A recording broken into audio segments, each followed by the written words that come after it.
Salt and sodium go hand in hand. So what's the difference?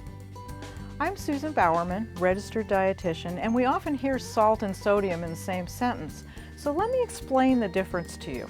But first of all, why are we so concerned about sodium in the first place? Well, for one thing, we eat too much of it.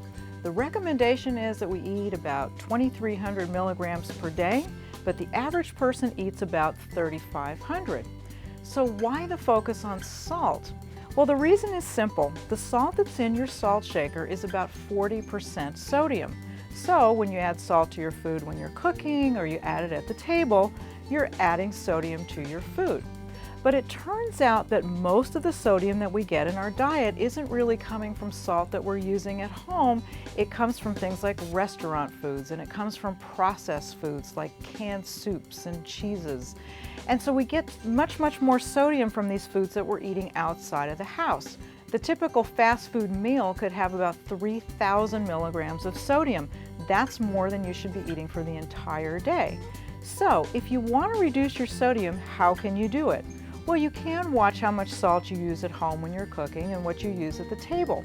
But the other thing that's really important is to try to eat foods as close as possible to their natural state. And that's because the more processed they are, they tend to have more sodium. Let me give you a couple of examples. If you were to buy, for example, just a box of rolled oats that you were going to cook into oatmeal, that would have 0 milligrams of sodium per serving.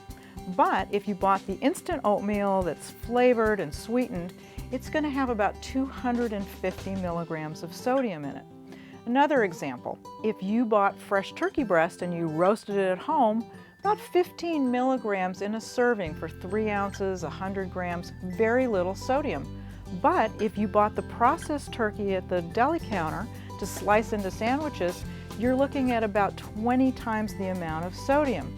Now, you can buy lower sodium versions, and that's a good start, but lower sodium turkey that you buy at the deli counter is still pretty high. So the bottom line is you really want to look at your labels so you know how much sodium you're getting, keeping in mind that your upper limit, your target, is about 2,300 milligrams per day. Now, the other thing that you can do is think of other ways that you can season your foods. Garlic, onion, herbs and spices. There's lots of ways that you can season foods without adding salt.